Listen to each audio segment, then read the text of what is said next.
जय हिंद मेरे प्यारे विद्यार्थियों, आरके कॉम्पिटिटिव क्लासेस में फिर से धमाकेदार और विस्फोटक स्वागत है। आ जाओ मेरे शेर बहादुरों, एडवांस मैथ में जियोमेट्री को नास्ते नाबूद कर रहे हैं, धुआं धुआं कर रहे हैं। इसी कड़ी में सर्किल यानी वृत्त का फुल कॉन्सेप्ट बताने आया हूं।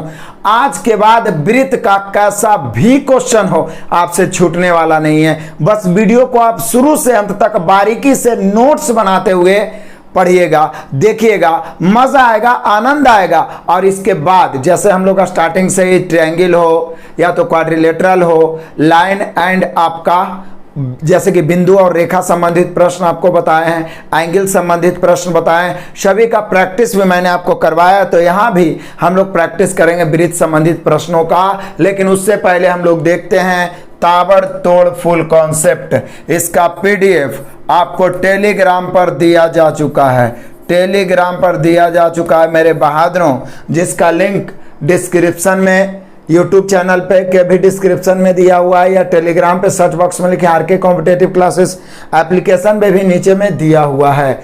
आ जाइए, मजा लीजिए। पहला क्लास ये सर्किल का है, full concept and hot trick बताने जा रहा हूं बिल्कुल जीरो से। आज का मोटिवेशन कहता है कि जो शोर मचाते हैं भीड़ में वो भीड़ ही बनकर रह जाते हैं, जो शोर मचाते हैं भीड़ में वो भीड़ ही बनकर रह जाते हैं। कामयाबी उन्हीं को मिलती है जो खामोशी से अपना काम कर जाते हैं। तो आइए मेरे बहादुरों, कुछ ऐसा करें, खामोशी से इतना मेहनत करें कि सफलता खुद ही शोर मचा दे। आ जाओ आ जाओ, सर्किल के बारे में जानते हैं। एक एक पॉइंट्स को नोट्स करते चलना। सर्किल यानी कि वृत्त। क्या मेरे बहादुरों? वृत्त। अब जैसे ही आया वृत्त तो दिमाग में एक कॉन्सेप्ट का कीड़ा दौड़ा कि भैया ये वृत्त किस पंछी का नाम है। तो वृत्त का फिगर तो बचपन से पढ़ते आ रहे हैं, किसी समतल पर गोल ऐसा बंद आकृति खींचते हैं उसको वृत्त कहते हैं। मैंने वृत्त का एक छोटा सा डेफिनेशन लिखा है कि वृत्त है क्या, जरा इसको समझिएगा। कह रहा है किसी समतल में निश्चित बिंदु से, आपसे डिफिनीशन नहीं पूछेगा लेकिन कॉन्सेप्ट जानना जरूरी है, क्योंकि कॉन्सेप्ट जानिएगा ना तो खुद आप ट्रिक रिसर्चर बन जाइएगा, ट्रिक का बाप बन जाइएगा। कॉन्सेप्ट पे ध्यान देना जरूरी। किसी समतल में निश्चित बिंदु से समान दूरी पर अनंत बिंदुओं के संयोग से जो वक्राकार, जिसको आप इंग्लिश में कर्व बोलते हैं, क्या बोलते हैं? कर्व लाइन, वक्राकार बंद आकृति बनाया जाता है, वृत्त कहलाता है। तो वृत्त क्या है आप जान ही गए।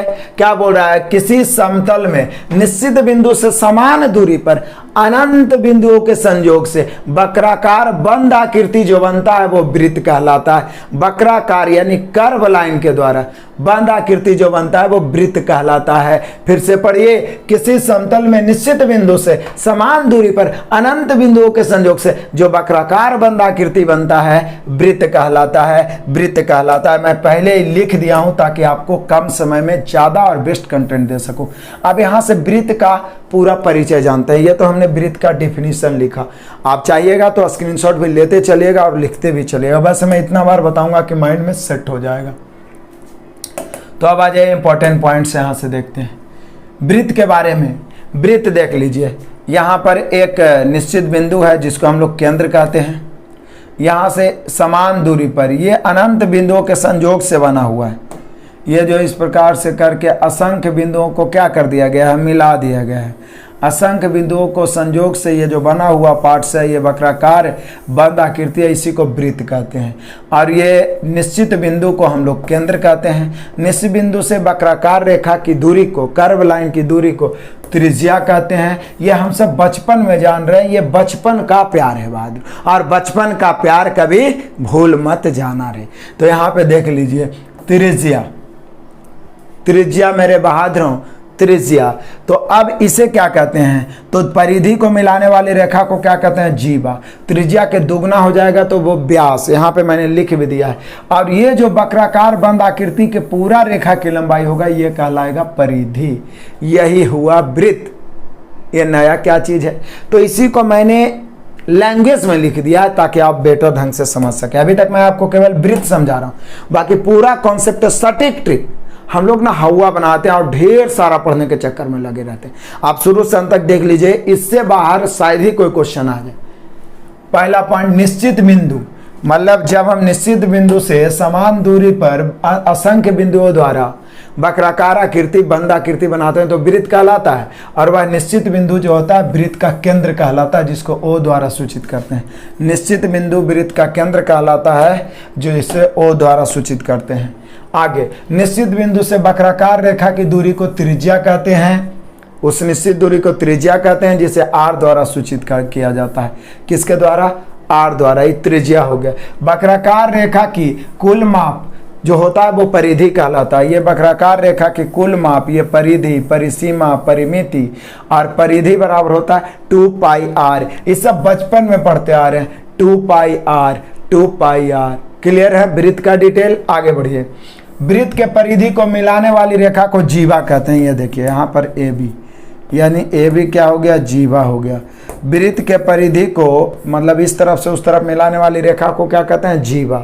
आगे बढ़िए। सबसे बड़ी जीवा जो होता है वृत्त का व्यास होता है। सबसे बड़ी जीवा जो होता है वृत्त का व्यास होता है। जैसे यहाँ से इसको मिला दिया जाए, केंद्र से होके यदि कोई रेखा एम गुजर रहा है, एम, तो यहाँ एम क्या हो जाएगा? व्यास हो जाएगा। व्यास जो होता है हमेशा त्रिज्या का क्या होता है? दुगना होता है। व्यास जो होता है मेरे शेर बहादुरों वो त्रिज्या का दुगना यानी 2r होता है। देखिए, व्यास जो होता है वो त्रिज्या का दुगना यानी कि 2r होता है। चलिए फिर से थोड़ा सा, इतना डिटेल हम लोग किसके बारे में पढ़े हैं? इतना डिटेल हम लोग पढ़े हैं केवल और केवल वृत्त के बारे में। इसको निचोड़ करके आपके सामने प्रेजेंट करते हैं कि वृत्त क्या है।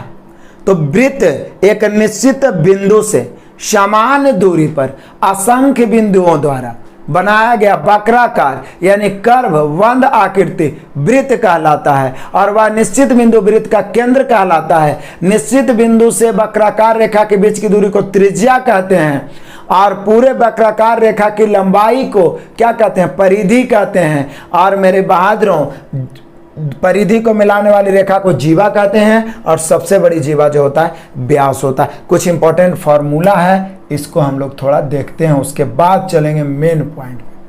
कुछ इंपॉर्टेंट फार्मूला है, इसको थोड़ा देखने का पहले प्रयास करते हैं। देखिए, आनंद उठाइए। इंपॉर्टेंट फार्मूला, वृत्त का क्षेत्रफल हम सभी जानते हैं पाई आर स्क्वायर होता है। वृत्त का क्षेत्रफल पाई आर स्क्वायर। केवल एक रिवीजन करवा रहा हूं, ये सभी मैंने आपको मेंसुरेशन में पढ़ाया है। वृत्त की परिधि आप सभी जानते हैं 2 पाई आर होता है।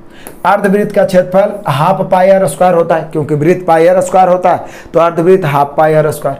अर्धवृत्त की परिधि तो पाई आर प्लस 2r। क्यों? क्योंकि पूरा वृत्त रहता है तो 2 पाई आर, तो आधा वृत्त पाई आर प्लस बाहरी माप के मतलब ये पूरा न हो गया, ये पाई आर, आई वाला मिला के 2r। इसलिए याद रखना है कि अर्धवृत्त का परिधि pi r plus 2r। Pi r plus 2r, ज़्यादा से ज़्यादा आप इससे r कॉमन लिख सकते हैं, ले सकते हैं, तो पाई प्लस 2r हो जाएगा। पाई प्लस 2 इंटू आर, यह हो गया अर्धवृत्त की परिधि। अब यहाँ से और कुछ इंपॉर्टेंट फॉर्मूला है जिसका इस्तेमाल हम लोग आगे करने वाले हैं। अभी समझिए टेलर चल रहा है, अभी वृत्त स्टार्ट नहीं हुआ है। अब वृत्तखंड और त्रिज्यखंड के बारे में जानते हैं कहानी। त्रिज्यखंड एवं वृत्तखंड। त्रिज्यखंड क्या होता है? पहले त्रिज्यखंड ही जान लीजिए। 2 त्रिज्याओं के द्वारा और एक चाप के द्वारा जो यह आकृति बनता है, इसी को हम लोग क्या कहते हैं? त्रिज्यखंड कहते हैं। त्रिज्यखंड। अब यहाँ से निश्चित है यहाँ पर कोई ना कोई कोण बनेगा, तो यहाँ पे यदि थीटा कोण बनता हो तो त्रिज्यखंड का क्षेत्रफल क्या होगा? इसको याद रखिएगा। आपने पढ़ा था वृत्त का क्षेत्रफल पाई आर स्क्वायर। वृत्त का क्षेत्रफल पाई आर स्क्वायर, वृत्त का क्षेत्रफल पाई आर स्क्वायर, तो पाई आर स्क्वायर यहाँ भी होगा, लेकिन त्रिज्यखंड का क्षेत्रफल होगा थीटा बटा 360 पाई आर स्क्वायर। थीटा बटा 360 पाई आर स्क्वायर। जियो मेरे बहादुर, आपको याद है। उसी प्रकार से इस त्रिज्यखंड में बने हुए ये चाप है, तो चाप ए बी की लंबाई, तो ये जो चाप है ये परिधि का ही एक भाग है। पूरा परिधि होता है 2 पाई आर, तो ये चाप भी 2 पाई आर ही होगा, लेकिन थीटा बटा 360 2 पाई आर, थीटा बटा 360 2 पाई आर। तो याद रखिएगा, त्रिज्यखंड का क्षेत्रफल है थीटा बटा 360 गुने पाई आर स्क्वायर। जैसे वृत्त का क्षेत्रफल होता है उसी में थीटा बटा 360 गुना कर देना है। चाप की लंबाई, तो चाप परिधि का ही भाग होता है, तो परिधि 2 पाई आर होता है, तो चाप की लंबाई थीटा बटा 360। अब ये हो गया त्रिज्यखंड, और इसको कहते हैं वृत्तखंड। वृत्तखंड, जैसे एक जीवा के द्वारा जब वृत्त को दो भागों में बांट दिया जाता है तो वृत्तखंड होता है। नीचे छोटा इसलिए इसको लघु वृत्तखंड, और बड़ा वाला को कहते हैं दीर्घ वृत्तखंड। अब लघु वृत्तखंड और दीर्घ वृत्तखंड का यूज कहाँ है? आपसे पूछेगा कि लघु वृत्तखंड पर बना कोण कैसा होता है, समकोण, न्यून कोण, अधिक कोण, ऐसे करके।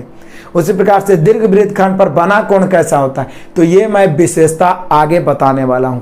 अब होगा फिल्म शुरू, क्योंकि अभी तो ये झांकी है, पूरा फिल्म अभी बाकी है। अभी तक आपने सिर्फ वृत्त का परिचय जाना है, इसके खानदान के बारे में जाना है। अब जरा इसको डिटेल से ऑपरेशन करते हैं। वृत्त तो आप जान ही गए क्या होता है, त्रिज्या, व्यास, जीवा, ये सब अलग से आपको बताने की जरूरत नहीं, लेकिन इससे रिलेटेड क्वेश्चन कहाँ से क्रिएट करेगा वो बताने की जरूरत है। आप स्क्रीनशॉट लीजिए या साथ में नोट्स करते चलिए, ठीक रहेगा। आगे बढ़े मेरे बहादुरों, अब आएगा असली मजा, असली मजा। चलिए आ जाइए, अब यहां से शुरू होता है असली मजा। एक एक पॉइंट कतई जहर है, एक एक पॉइंट कतई जहर है मेरे बहादुरों, एक एक पॉइंट कतई जहर है। मजा है, आनंद है, आनंद है। देखिए कैसे यहां से हमने सेक्शन बाय सेक्शन में बांट के आपको कॉन्सेप्ट बताने का प्रयास किया है। लगभग 5-6 सेक्शन में बांटा है। सभी सेक्शन को नोट्स करते चलिएगा बहुत ही अच्छे तरीके से। तो आइए सेक्शन 1 पढ़ते हैं। पहला पॉइंट सेक्शन 1 में 3 असंरेख बिंदुओं से होकर एक और केवल एक वृत्त गुजरता है। असंरेख किसको कहते हैं? वैसी बिंदुओं जो एक रेखा में नहीं। संरेख किसे कहते हैं? एक रेखा में आने वाली बिंदु संरेख कहलाती है। तो असंरेख बिंदु होने के लिए कम से कम 3 बिंदु चाहिए। 2 बिंदु तो हमेशा संरेख होगा, कैसे भी खींच नहीं है। जैसे कि 2 बिंदु ऐसे मिला दो, 2 बिंदु ऐसे मिला दो, तो ये सब क्या हो जाएगा? संरेख हो जाएगा। असंरेख होने के लिए हर हाल में 3 चाहिए, 2 और यहाँ पर 1, 3। असंरेख होने के लिए हमेशा 3 बिंदु या उससे ज्यादा हो सकता है, लेकिन 3 बिंदु तो कम से कम चाहिए। तो 3 असंरेख बिंदुओं से एक और केवल एक ही वृत्त को गुजार सकते हैं। और कोई वृत्त ऐसा है जो तीनों से को गुजरेगा? बोलिए नहीं सर। और कोई खींच दीजिए, 2 गो से होकर गुजर सकता है, लेकिन 3 गो से होके एक और केवल एक ही वृत्त गुजर सकता है। 3 से होके 3 असंरेख बिंदु से, संरेख नहीं असंरेख। तो यहां से क्वेश्चन बनाता है, बोलेगा 3 असंरेख बिंदु से होकर कितनी वृत्त गुजारी जा सकती है? तो एक और केवल एक वृत्त। ये सब पढ़ने की चीज है। एक और केवल एक वृत्त, एक और केवल एक वृत्त। दूसरा ही 3 संरेख बिंदु से होकर एक भी वृत्त नहीं गुजरेगा। संरेख बिंदु है तो बताइए, आप वृत्त बनाइएगा भी तो देखिए ये दोनों बिंदु को क्रॉस करेगा, ये दोनों को, या ये दोनों को। बताइए कोई ऐसा भी वृत्त है जो तीनों बिंदु को क्रॉस कर सकता है? एक भी वृत्त नहीं। तो आपसे पूछेगा कि 3 संरेख बिंदु है, उससे कितने वृत्त को गुजारा जा सकता है? तो 0, एक भी वृत्त को गुजारा नहीं जा सकता। 3 असंरेख बिंदु है, मतलब एक रेखा पर नहीं है, तो उससे एक और केवल एक वृत्त गुजरेगा। 3 संरेख बिंदु है, मतलब एक ही रेखा पर तीनों बिंदु है, तो एक भी वृत्त ऐसा नहीं है जो कि तीनों से होकर गुजरे। एक भी वृत्त ऐसा नहीं है जो कि तीनों से होकर गुजरे। एक भी वृत्त ऐसा नहीं है जो कि तीनों से होकर गुजरे। आ जाओ आनंदित करने वाला पॉइंट तीसरा। कहता वृत्त की सबसे बड़ी जीवा व्यास होती है। यह आपको हम पीछे भी बता चुके हैं। व्यास हमेशा वह जीवा है जो वृत्त के केंद्र से होकर गुजरे। अब वृत्त के केंद्र से होकर अनंत रेखाएं गुजर सकती है, और यह सभी वृत्त का व्यास ही होगा। वृत्त का व्यास जो होता है वो त्रिज्या का दुगना होता है। व्यास को d से सूचित करते हैं, d = 2r, तो r = d/2। यानी कि व्यास त्रिज्या का दुगना होता है तो त्रिज्या व्यास के आधा होता है। त्रिज्या को अर्ध व्यास भी कहते हैं। व्यास के आधा, त्रिज्या को और क्या कहते हैं? अर्ध व्यास। त्रिज्या को और क्या कहते हैं? अर्ध व्यास। तो सबसे बड़ी जीवा क्या होती है? व्यास ही होती है। किसी वृत्त के सबसे बड़ी जीवा की लंबाई पूछ रहा है, मतलब समझिए कि आपसे व्यास पूछ रहा है। आनंदित करने वाला एक एक पॉइंट्स। आगे बढ़िए मेरे बहादुर। चौथा नंबर पॉइंट कहता वृत्त पर एक बिंदु से होकर, बड़ा मजेदार है। मतलब इसको भी आई कितनों बार लिखिए तो ये कम है, क्योंकि एक एक पॉइंट्स समझिए क्वेश्चन का निर्माण करेगा। एक एक पॉइंट्स क्वेश्चन का निर्माण करेगा। प्रैक्टिस में आपको पता चलने वाला है। कहता है वृत्त पर एक बिंदु से होकर एक और केवल एक स्पर्श रेखा खींची जा सकती है।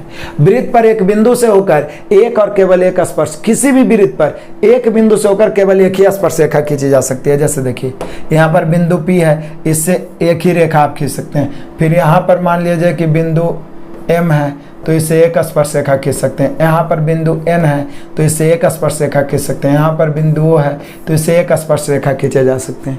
कहीं पर भी वृत्त पर एक बिंदु से एक और केवल एक स्पर्श रेखाएं खींची जाती है और उस बिंदु पर मतलब इसको स्पर्श बिंदु कहेंगे। क्या कहेंगे? स्पर्श बिंदु। केंद्र यदि O हो वृत्त के, तो स्पर्श बिंदु और केंद्र को मिलाने वाली रेखा हमेशा स्पर्श रेखा पर लंब होता है। याद रखिएगा, बड़ा VVI पॉइंट है। केंद्र से स्पर्श बिंदु पर मिलाने वाली रेखा या मिलाने वाली त्रिज्या इसको कह सकते हैं, वो क्या होता है? लंब होता है स्पर्श रेखा पर, हमेशा लंब होता है स्पर्श रेखा पर। तो याद हो गया। बोलेगा कि किसी वृत्त में किसी स्पर्श बिंदु से कितनी स्पर्श रेखाएं, किसी बिंदु से, किसी वृत्त के परिधि पर एक बिंदु से कितनी स्पर्श रेखाएं खींची जा सकती है? तो उससे मेरे शेर बहादुरों स्पर्श रेखाएं एक और केवल एक खींची जा सकती है। आगे बढ़िए। आनंदित करने वाला एक एक पॉइंट्स है, एक एक पॉइंट आनंदित करने वाला है। पचमा कहता है वृत्त पर स्थित किसी बिंदु से गुजरने वाली स्पर्श रेखाएं होती है और केंद्रों से उस बिंदु को मिलाने वाली त्रिज्या हमेशा स्पर्श रेखा पर लंब होती है। ये अभी बता ही दिए ना। कहता है वृत्त पर स्थित किसी बिंदु से गुजरने वाली रेखा को क्या कहते हैं? स्पर्श रेखा। देखिए यहाँ वृत्त पर एक बिंदु है P, इससे गुजरने वाली P हो गई। तो ये क्या मान लीजिए MN है जो P से गुजर रहा है, तो स्पर्श किसी बिंदु से होकर गुजर रहा है, तो यह स्पर्श रेखा होगा क्योंकि वृत्त को स्पर्श करते हुए गुजर रहा है। और ये स्पर्श बिंदु हो गया। ये क्या हुआ? स्पर्श बिंदु। अब स्पर्श बिंदु से ये केंद्र को मिलाने वाली रेखा हमेशा स्पर्श रेखा पर लंब होती है। तो यही लिखें कि वृत्त पर स्थित किसी बिंदु से गुजरने वाली रेखा, गुजरने वाली रेखा, गुजरने वाली हवा तू बता मेरी इतना काम करेगी क्या? तो ये गुजरने वाली रेखा है जो स्पर्श रेखा कहलाती है जब वृत्त के किसी बिंदु पर से गुजरती है, वो वृत्त को स्पर्श करती है, इसलिए स्पर्श रेखा। और उस बिंदु से केंद्र को मिला देते हैं तो वो हमेशा स्पर्श रेखा पर क्या होती है? लंब होती है, स्पर्श रेखा पर लंब होती है। ये बड़ा काम का चीज। कहीं पर भी देख लीजिए, मान लीजिए यहाँ पर ए से होकर गुजरता है एक LM बिंदु, तो ये केंद्र से इसको मिलाएंगे तो लंब हो जाएगा। क्लियर कॉन्सेप्ट पता चला? एक एक पॉइंट आपके लिए कतई जहर है। आगे बढ़ते चलिए। आइए, मजा है, आनंद है। छठा नंबर का क्या रहा है? केंद्र से जीवा पर डाला गया लंब हमेशा जीवा को समद्विभाजित करता है। केंद्र से जीवा पर डाला गया लंब हमेशा जीवा को समद्विभाजित करता है। केंद्र से जीवा पर डाला गया लंब हमेशा जीवा को क्या करता है मेरे बहादुरों? समद्विभाजित करता है जीवा को। तो देख लीजिए, एक वृत्त है, उसमें केंद्र O है, जीवा AB है, तो केंद्र से जीवा पर डाला गया लंब जीवा को समद्विभाजित करता है। एक एग्जाम्पल और बताते हैं। मान लिया जाए कि एक वृत्त है, इसका जीवा MN है और यहाँ पर O है, ठीक है ना। O से लंब डाले हैं OD, तो OD जीवा को समद्विभाजित करेगा। मतलब यदि इसकी लंबाई 12 है तो ये 6 हो जाएगा। और यदि आपसे पूछ दे कि इसकी त्रिज्या जो है कितना है? 10 है। किसी वृत्त की त्रिज्या 10 है और एक जीवा की लंबाई 12 है, तो बताइए कि केंद्र से जीवा पर डाले गए लंब की लंबाई। तो बोले सर त्रिज्या 10 है, 12 है, और हम सभी जानते हैं केंद्र से जीवा पर लंब खींचेंगे तो जीवा समद्विभाजित होगा, तो 12 है तो ये 6 तो अब ये बन जाएगा समकोण त्रिभुज। ये 6 10, तो ये कितना होगा मेरे शेर बहादुर? 8। कितना होगा मेरे भाइयों? 8। VVI है, बहुत सारे क्वेश्चंस बनते हैं, तो माइंड में सेट हो गया। किसी भी वृत्त में केंद्र से जीवा पर डाला गया लंब जीवा को समद्विभाजित करता है। केंद्र से जीवा पर डाला गया लंब जीवा को समद्विभाजित करता है, 2 बराबर भागों में बांट देता है। ये हुआ हम लोग का सेक्शन 1 खत्म। क्लियर है? सेक्शन 1 क्लियर हो गया। सेक्शन 1 को एक बार फिर से मैं आपको रिवाइज करा देता हूं मेरे शेर बहादुरों, क्योंकि मेरा मकसद है आपको पूरी तरीका से सिखाना। आज पहला पॉइंट मैंने सेक्शन 1 में आपको क्या सिखाया? तो पहला पॉइंट सिखाया कि 3 असंरेख बिंदुओं से होकर एक और केवल एक वृत्त गुजर सकता है। दूसरा पॉइंट 3 संरेख बिंदु से एक भी वृत्त नहीं गुजर सकता है। तीसरा पॉइंट, वृत्त की सबसे बड़ी जीवा उसका व्यास होता है। वृत्त की सबसे बड़ी जीवा उसका व्यास होता है। अगला पॉइंट, वृत्त पर एक बिंदु से होकर एक और केवल एक स्पर्श रेखा गुजर सकता है। एक और केवल एक स्पर्श रेखा गुजर सकता है। अब आ जाइए,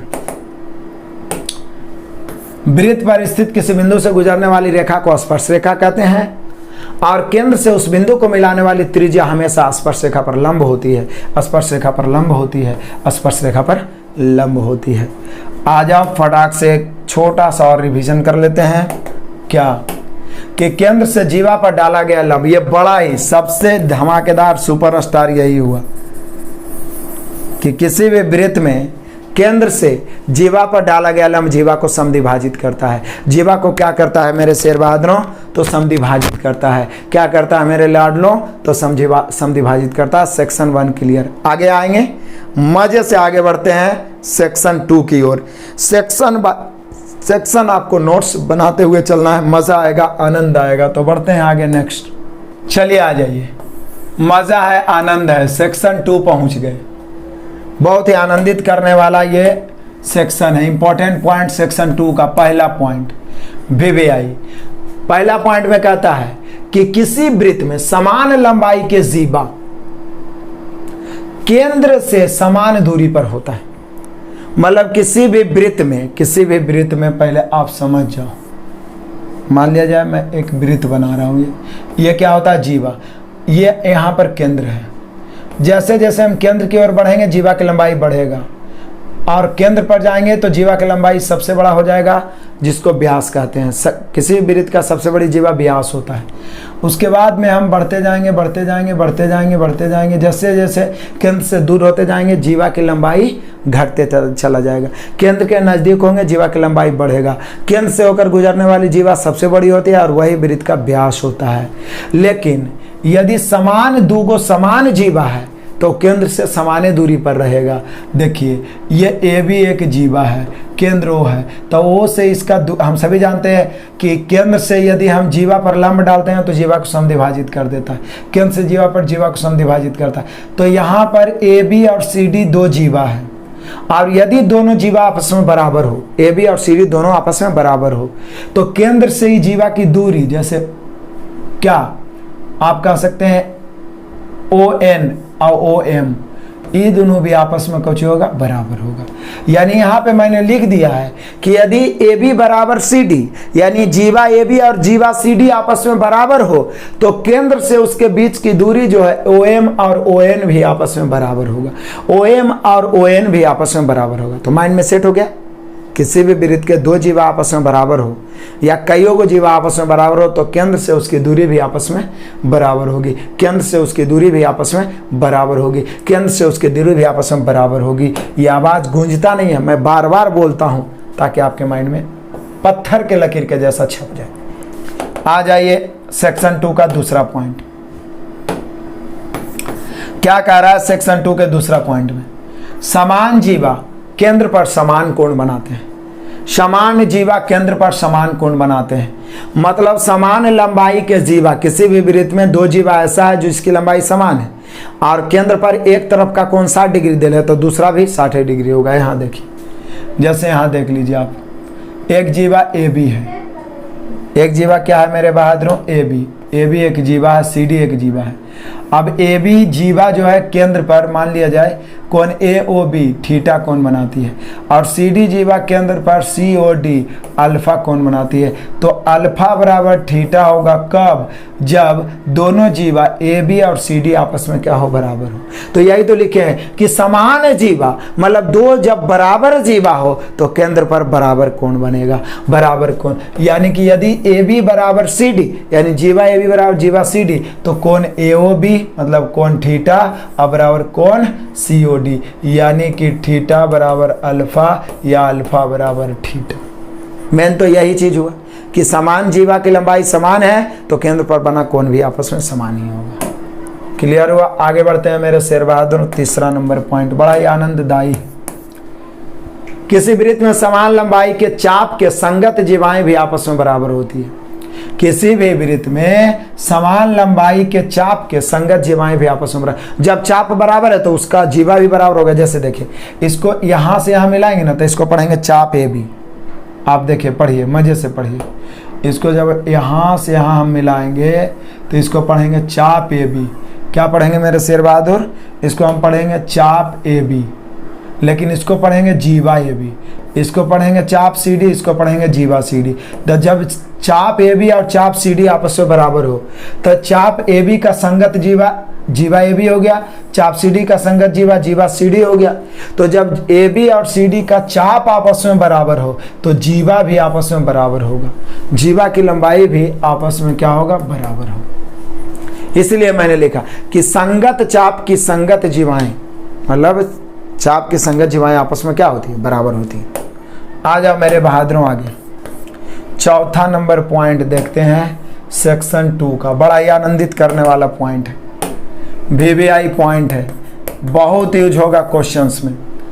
जितना हम पढ़ा रहे हैं ना, जब आपको हम प्रैक्टिस करवाएंगे तो इसी का इस्तेमाल ही होने वाला है और एक्स्ट्रा कुछ इस्तेमाल नहीं होने वाला, इसी का पूरा यूज होने वाला है। कहता है एक ही वृत्तखंड के कोण हमेशा समान होते हैं, एक ही वृत्तखंड के कोण हमेशा समान होते हैं। अर्थात इसी को दूसरे भाषा में समझिए, समान जीवा द्वारा परिधि पर बने सभी कोण आपस में बराबर होते हैं या समान होते हैं। तो बोले सर वृत्तखंड की क्या बात हुई? तो देख लीजिए, वृत्तखंड यहाँ से कर दिए तो ये वो वृत्तखंड है ना हुआ।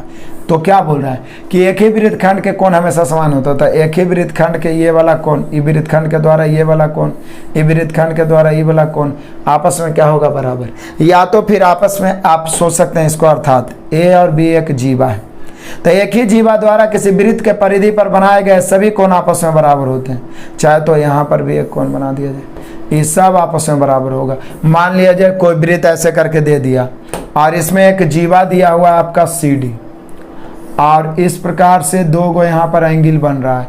इसका इस्तेमाल बड़ा जबरदस्त होने वाला है मैथ में, ठीक है। तो देखिए, तो सी डी द्वारा ई वाला बना हुआ कोण यदि कोई आपसे बोल दे कि 30 डिग्री है और ई वाला कोण पूछे तो यह 30 डिग्री होगा, क्योंकि आपने अभी क्या देखा कि किसी भी वृत्त में एक ही जीवा द्वारा उसके परिधि पर कितनों कोण बना दीजिए, सारे आपस में क्या होंगे मेरे शेर बहादुरों? बराबर होंगे, बराबर होंगे, बराबर होंगे। मजा है, आनंद है, तो आनंद है। चलिए आ जाइए, इसका नोट्स करके 3 बार 4 बार पढ़िएगा, पूरा याद कर लीजिए, रट जाइए, यही कॉन्सेप्ट है। बाकी फिर तो आपके सामने एक एक मैथ थर थर कांपेगा, थर थर कांपेगा, धुआं धुआं कर दीजिएगा। चलिए आ जाइए, सबसे इंपॉर्टेंट पॉइंट्स समझिएगा बढ़िया से। कहता है दीर्घ वृत्तखंड पर बना कोण हमेशा न्यून कोण होता है, अर्ध वृत्त पर बना कोण सम कोण होता है, जबकि लघु वृत्तखंड पर बना कोण अधिक कोण होता है। बोलिए सर ये कौन पॉइंट्स ले आए, ये कौन पॉइंट लाए? तो दीर्घ वृत्तखंड पर बना कोण हमेशा न्यून कोण होता है, जबकि अर्ध वृत्त पर बना कोण हमेशा सम कोण होता है, और बहादुरों लघु वृत्तखंड पर बना कोण हमेशा अधिक कोण होता है। तो पूछता है कि बताए दीर्घ वृत्तखंड पर एक जीवा द्वारा दीर्घ वृत्तखंड पर बना कोण। तो देखिए, एक जीवा हम ले लिए ए बी। कौन सा जीवा ले लिए? A B. अभी जीवा ए बी क्या किया? वृत्त को 2 भागों में बांट दिया। ऊपर वाला भाग को दीर्घ वृत्तखंड कह सकते हैं और नीचे वाले भाग को लघु वृत्तखंड कह सकते हैं। तो क्या बोले कि कोई भी जीवा द्वारा दीर्घ वृत्तखंड पर बना कोण, ये थीटा जो है ये हमेशा न्यून कोण होगा। न्यून कोण के मतलब क्या होता है? 90 से छोटा, 90 डिग्री से कम, यही होता है न्यून कोण। 90 डिग्री से कम यही होता है न्यून कोण। तो याद आया, कुछ पता चला? माइंड में सेट करिए।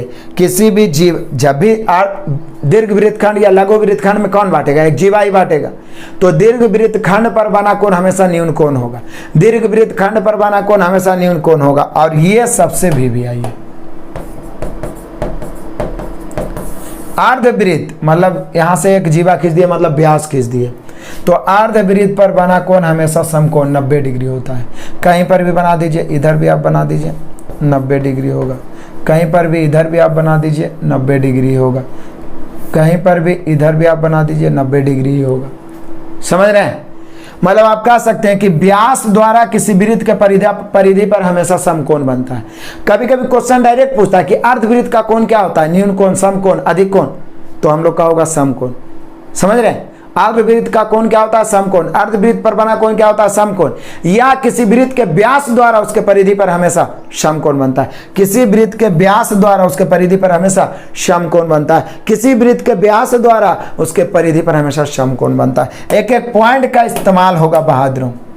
अगला तीसरा, लघु खंड पर, लघु वृत्त खंड पर बना कोण हमेशा अधिक कोण होता है। जैसे देखिए ये जीवा ए भी है, दो भागों में बांट दिया, ऊपर दीर्घ वृत्त खंड, नीचे लघु वृत्त खंड।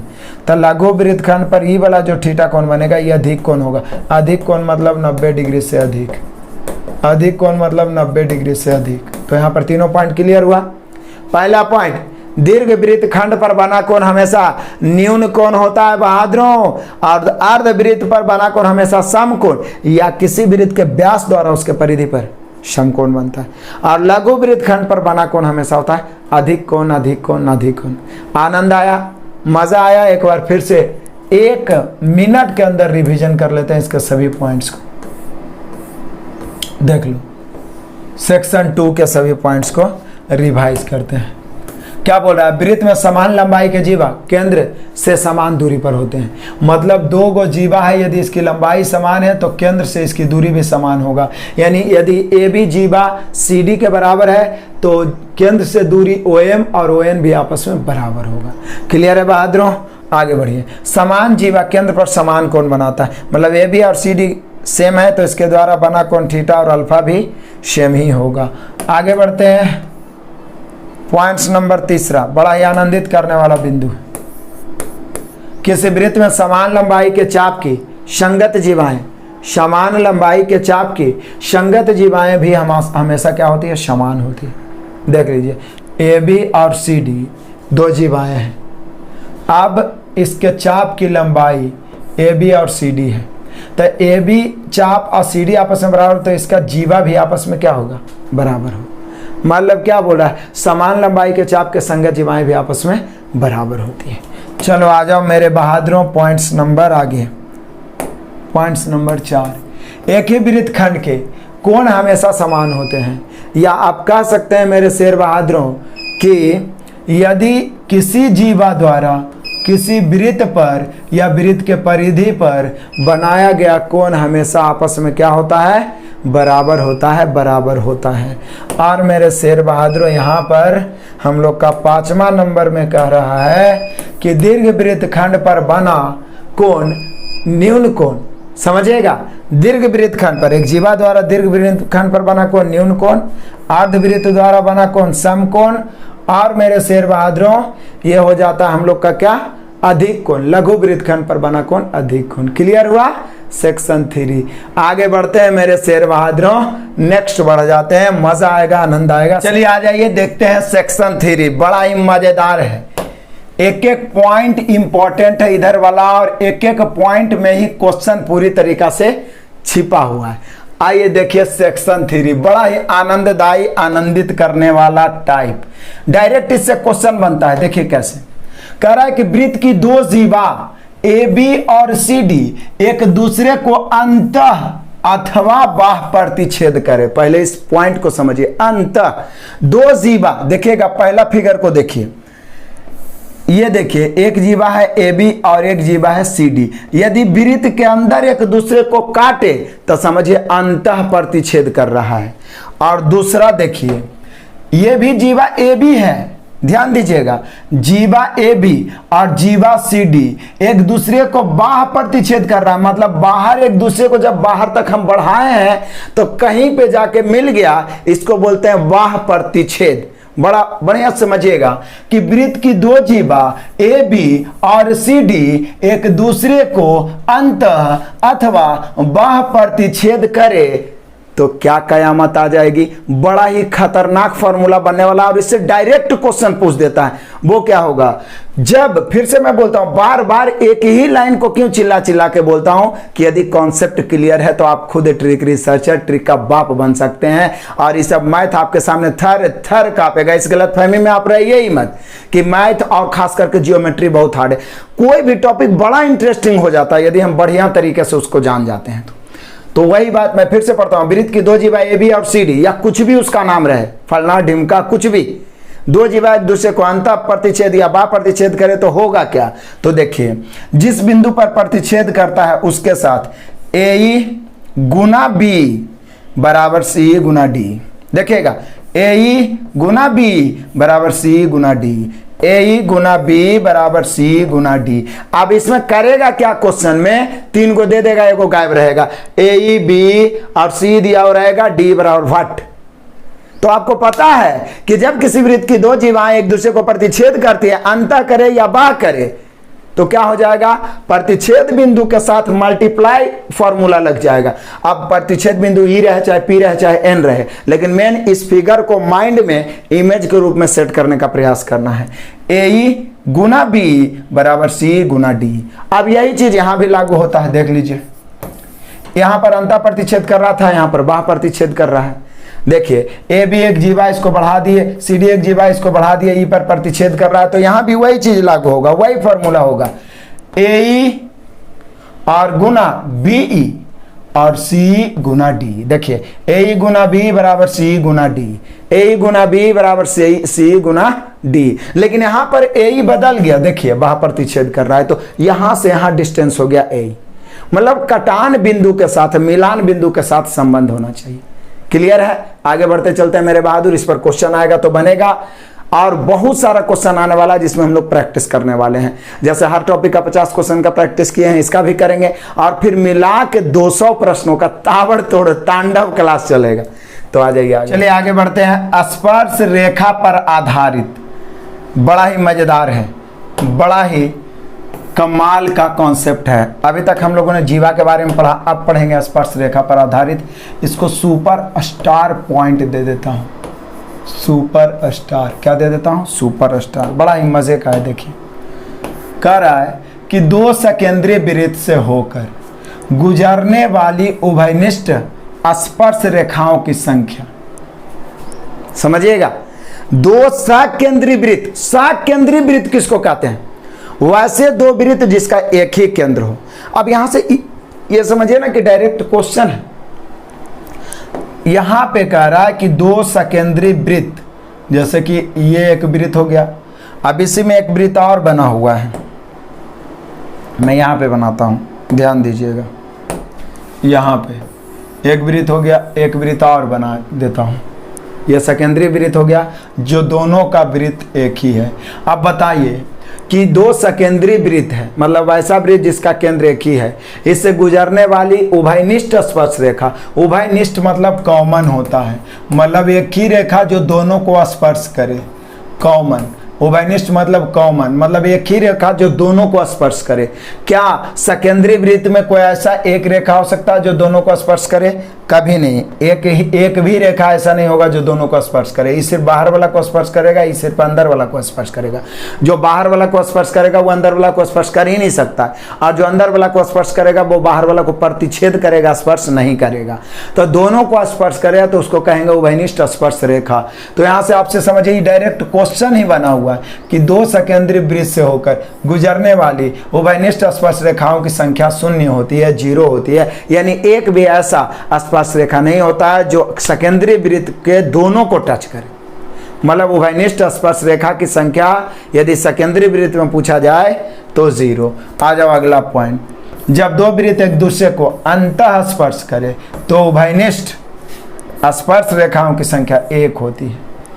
जब 2 वृत्त एक दूसरे को अंतः स्पर्श करे, यदि सकेंद्रीय वृत्त हो जिसका केंद्र एक ही हो तो उभयनिष्ठ स्पर्श रेखा की संख्या 0। लेकिन जब अंदर से 2 वृत्त एक दूसरे को स्पर्श करे, जैसे एक वृत्त ऐसे है, एक वृत्त इसके अंदर इसको स्पर्श कर रहा है, तो एक रेखा ऐसा होगा जो दोनों को स्पर्श करेगा। यह हो गया उभयनिष्ठ स्पर्श रेखा। ये हो गया उभयनिष्ठ स्पर्श रेखा। तो यहाँ पर उभयनिष्ठ स्पर्श रेखा की संख्या 1 कब? जब दो वृत्त एक दूसरे को अंतः स्पर्श करे, एक बाहर से वृत्त है और एक अंदर से है, अंदर में स्पर्श कर रहा है, तो यहाँ पर स्पर्श रेखा जो उभयनिष्ठ हो, जो कॉमन हो, जो दोनों को टच करे, उसकी संख्या 1 होगी। तो 2 पॉइंट हम लोगों ने सीखा। पहला, सकेंद्रीय वृत्त से होकर गुजरने वाली उभयनिष्ठ स्पर्श रेखा की संख्या 0, और जब दो वृत्त एक दूसरे को अंतः स्पर्श करे तो उभयनिष्ठ स्पर्श रेखा की संख्या कितना? तो उभयनिष्ठ स्पर्श रेखा की संख्या मेरे शेर बहादुरों 1। अब अगला पॉइंट पढ़ते हैं,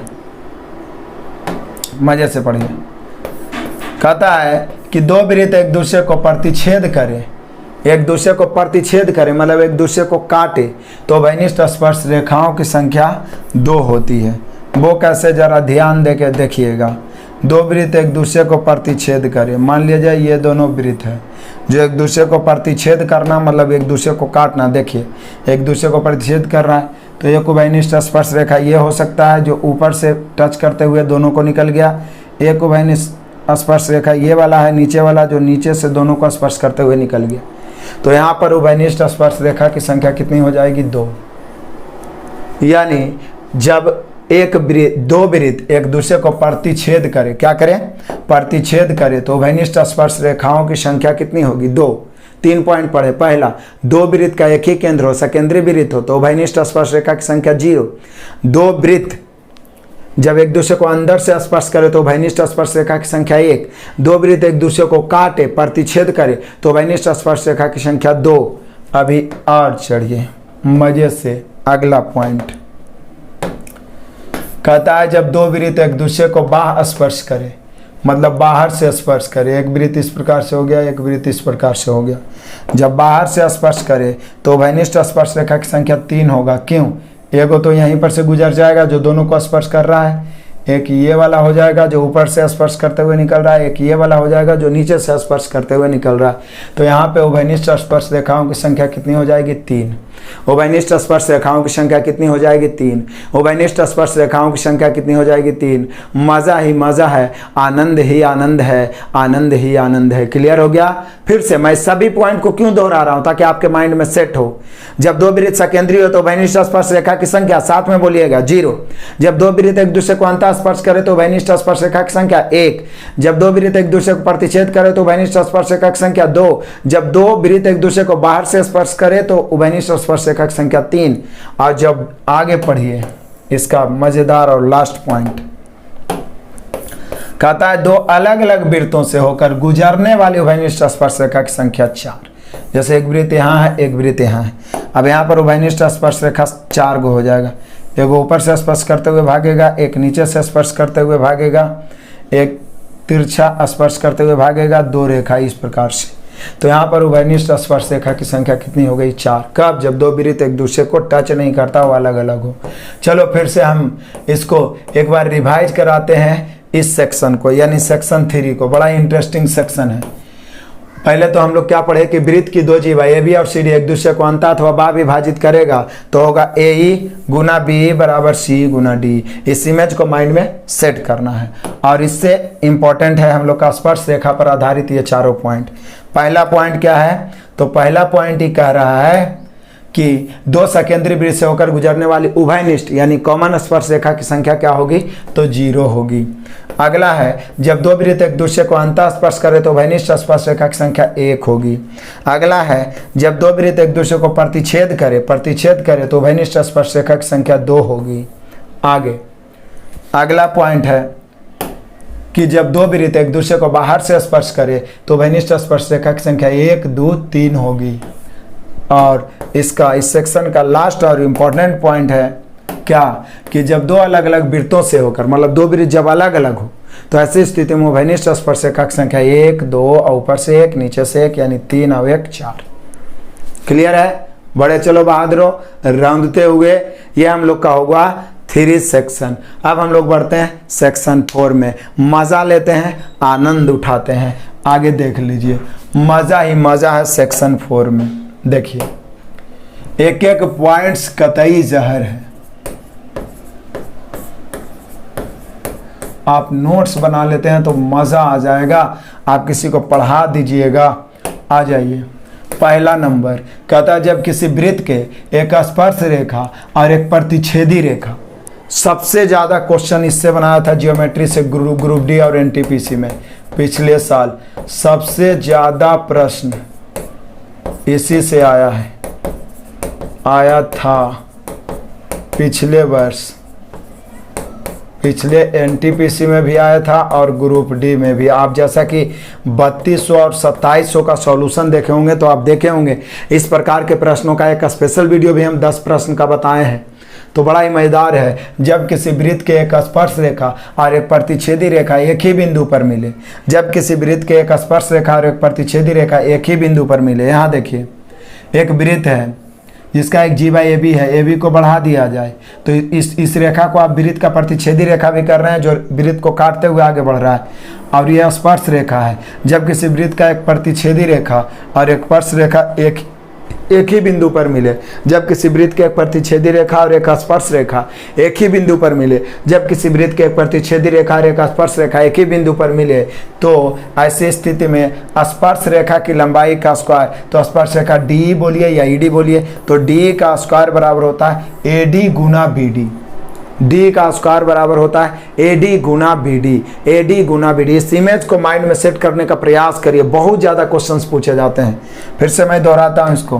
कह रहा है कि जब किसी वृत्त के एक स्पर्श रेखा और एक प्रतिच्छेदी रेखा एक ही बिंदु पर मिले, जब किसी वृत्त के एक स्पर्श रेखा और एक प्रतिच्छेदी रेखा एक ही बिंदु पर मिले, तो क्या होगा। ये देखिए ये प्रतिच्छेदी रेखा और ये स्पर्श रेखा एक ही बिंदु पर मिले तो स्पर्श रेखा की लंबाई का स्क्वायर यानी डी का स्क्वायर या ईडी का स्क्वायर, जो भी कहिए, डी का स्क्वायर बराबर ए से डी और गुना बी से डी, ए डी गुना बी डी, ए डी गुना बी डी, ए डी गुना बी डी। इस पॉइंट को याद रखिएगा, बड़ा ही आनंदित करने वाला है, मजा आ जाएगा। आगे बढ़ते हैं, आ जाओ मेरे बहादुरों, ये बड़ा मजेदार है। कह रहा है किसी वृत्त के वह बिंदु से दो और केवल दो स्पर्श रेखाएं खींची जाती है और वे आपस में बराबर होते हैं। ये बड़ा इंपॉर्टेंट पॉइंट है, मैथ में बनाते समय बड़ा ही यूजफुल है। ये देखिए ये एक वृत्त है, बाहर एक बिंदु है, तो किसी वृत्त के बाह्य बिंदु से उस वृत्त पर दो और केवल दो स्पर्श रेखा ही आप खींच सकते हैं। एक इधर से आप खींच सकते हैं और एक इधर से आप खींच सकते हैं। मान लीजिए ए बिंदु बी बिंदु पर खींचे हैं तो ये दोनों स्पर्श रेखाएं आपस में क्या होती है, बराबर होती है। ये दोनों स्पर्श रेखाएं आपस में क्या होती है, बराबर होती है। अब यहाँ पे आ जाइए, यदि इसका केंद्र O है तो O से A पर जब इसको मिलाएंगे, हम सभी जानते हैं कि केंद्र से स्पर्श बिंदु पर लंब होता है, O से B पर जब मिलाएंगे तो ये लंब हो जाएगा। तो ये 90 डिग्री हो गया, ये भी 90 डिग्री, तो 90 90 180, तो निश्चित है ये दोनों जोड़ के भी 180 ही होगा। ये दोनों कोण कितना है वो पता नहीं है, लेकिन ये पता है कि जोड़ के 180 ही होगा। अब आमने सामने के कोणों का योग 180 हो जाएगा, तो इसलिए हम कह सकते हैं OAPB यानी चतुर्भुज OAPB एक चक्रीय चतुर्भुज हो जाता है। चक्रीय चतुर्भुज या इसी को एक वृत्तीय चतुर्भुज भी कहते हैं। चक्रीय चतुर्भुज या एक वृत्तीय चतुर्भुज, चक्रीय का मतलब एक वृत्त के अंदर आ जाना, एक वृत्तीय चतुर्भुज, चक्रीय चतुर्भुज या एक वृत्तीय। जब आमने सामने के कोणों का योग 180 डिग्री हो जाए तो वो चक्रीय या एक वृत्तीय चतुर्भुज होता है। फिर से आइए, किसी वृत्त के बाह्य बिंदु से दो और केवल दो स्पर्श रेखाएं खींची जा सकती है। पूछेगा कि किसी वृत्त के बाह्य बिंदु से कितनी स्पर्श रेखाएं खींची जा सकती है, दो और केवल दो, दो से ज्यादा और ना ही दो से कम, ना तो दो से ज्यादा और ना ही दो से कम। और ये दोनों स्पर्श रेखाएं आपस में क्या होती है, बराबर। ये 5 तो ये भी 5, ये 10 तो ये भी 10, ये 13 तो ये भी 13। अब आप जानते हैं कि केंद्र से जब स्पर्श बिंदु पर मिलता है तो वो लंब होता है। तो 90 90 180, तो ये दोनों जोड़ के भी 180। कभी कभी ये कोण दिया हुआ रहेगा, ये गायब रहेगा, ये कोण दिया हुआ रहेगा, ये गायब रहेगा। तो अब तो आप चुटकियों में बना लीजिएगा। क्लियर हुआ, मजा है। बस थोड़ा सा आधा मिनट और समय दीजिए और इसको फिर से देख लेते हैं। कतई जहर है, ये दोहराना जरूरी है। कह रहा है कि जब किसी वृत्त के एक स्पर्श रेखा जैसे डी है और एक प्रतिच्छेदी रेखा एक ही बिंदु पर मिले, तो ऐसी स्थिति में स्पर्श रेखा की लंबाई का स्क्वायर यानी डी के स्क्वायर या ईडी के स्क्वायर, डी के स्क्वायर बराबर हो जाता है एडी गुना बीडी, एडी गुना बीडी, एडी गुना बीडी। डी के स्क्वायर बराबर एडी गुना BD। सबसे ज़्यादा क्वेश्चन पूछा था इससे, मज़ा है, आनंद है। और आगे मैंने अगला पॉइंट आपको बताया इस सेक्शन में कि किसी वृत्त के बाह्य बिंदु से दो और केवल दो स्पर्शरेखाएं खींची जा सकती है और वे आपस में क्या होती है, बराबर होती है। आनंद आ गया, मन आनंदित हो गया, तो आगे बढ़ते हैं बहादुरों नेक्स्ट सेक्शन में। आ जाइए, अब और मजा आएगा। यहाँ पे देखिए सेक्शन 5, एक ही कॉन्सेप्ट है, आनंदित करने लायक कॉन्सेप्ट है मेरे बहादुरों। कह रहा है उभयनिष्ठ जीवा। उभयनिष्ठ मतलब क्या होता है, कॉमन, मतलब वैसा जीवा जो दो वृत्त में कॉमन हो, एक ही जीवा दोनों वृत्त में कॉमन हो। ये बड़ा इंपॉर्टेंट पॉइंट से यहाँ से एक क्वेश्चन बनाता है, एक बड़ा ही VVI क्वेश्चन बनता है। VVI कैसा क्वेश्चन बनता है अभी मैं बताता हूं, कतई जहर क्वेश्चन बनता है। कह रहा है कि R त्रिज्या वाले दो वृत्त एक दूसरे के केंद्र से होकर गुजरता है तो उभयनिष्ठ जीवा की लंबाई R√3 होता है। ये तो डायरेक्ट फॉर्मूला हो गया R√3, लेकिन इसको प्रूफ करके मैं बताता हूं। मैं बताना ये चाह रहा हूं कि R त्रिज्या वाले दो वृत्त एक दूसरे के केंद्र से होकर गुजरे, तो उभयनिष्ठ जीवा की लंबाई R√3 कैसे होती है। जैसे यहाँ पे देख लीजिए, एक वृत्त ये वाला ले लीजिए और एक वृत्त और ले लीजिए जो एक दूसरे को केंद्र से होकर गुजरता हो। इसका केंद्र ये हो गया, इसका केंद्र ये हो गया। इस वृत्त का केंद्र है, मान लिया जाए O' या O ही सिर्फ रखिए, और इस वृत्त का केंद्र क्या है, O। लेकिन दोनों का त्रिज्या R है, दोनों का त्रिज्या क्या है, R है। तो ऐसी स्थिति में जब त्रिज्या R है तो इसकी लंबाई तो R ही होगी। ये होता है उभयनिष्ठ जीवा, जहाँ पे एक दूसरे को काट रहा होता है, AB। तो AB जो हो गया ये उभयनिष्ठ जीवा हो गया। उभयनिष्ठ जीवा मतलब आप समझ रहे हो, उभयनिष्ठ जीवा मतलब वैसा जीवा जो दोनों वृत्त के लिए कॉमन हो। AB हो गया उभयनिष्ठ जीवा। तो उभयनिष्ठ जीवा की लंबाई पूछेगा, AB की लंबाई क्या है। तो जब दो वृत्त एक दूसरे को केंद्र से होकर गुजरते हों, अब देखिए इसको आप गौर से देखिएगा तो ध्यान दीजिए, ये केंद्र से परिधि को मिल रहा है, इसके परिधि को, तो इसके लिए त्रिज्या, और इसके केंद्र से इसके परिधि को मिल रहा है तो दोनों के लिए तो ये त्रिज्या ही है।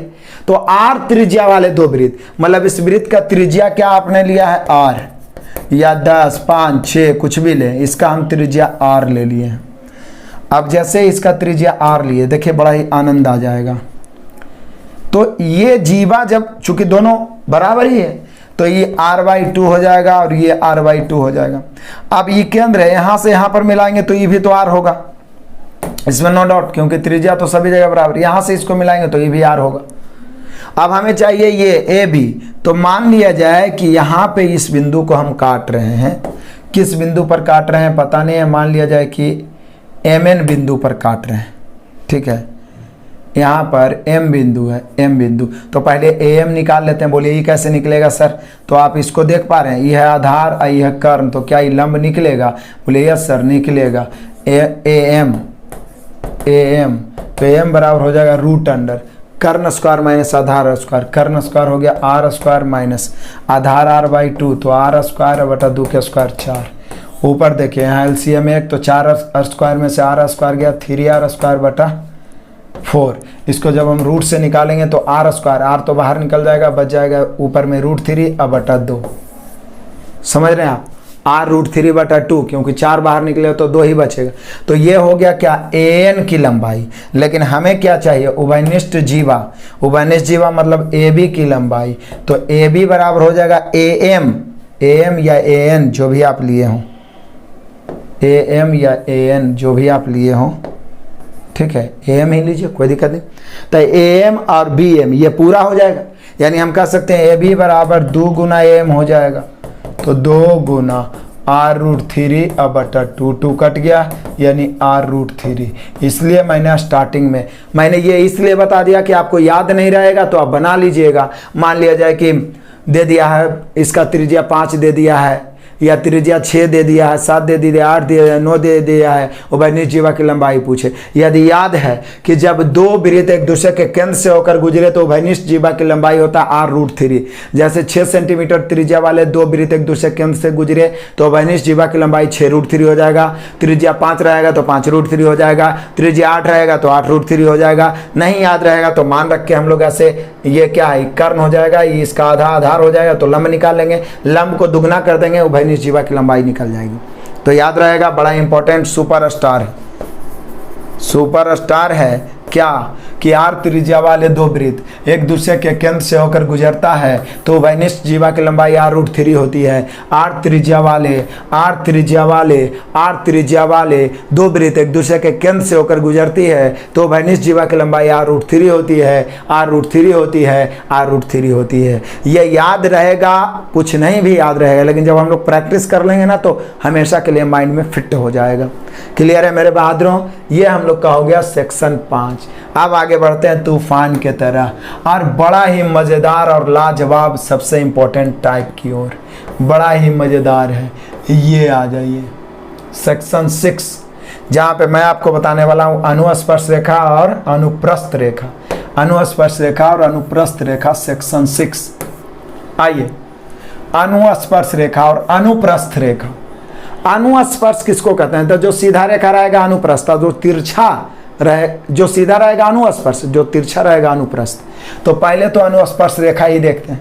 अनुस्पर्श रेखा किसको कहते हैं? अनुस्पर्श रेखा दोनों तरीका से बन सकता है। जब दो वृत्त एक दूसरे से अलग अलग हो, d दूरी पर हो, या दो वृत्त एक दूसरे को स्पर्श करते हो।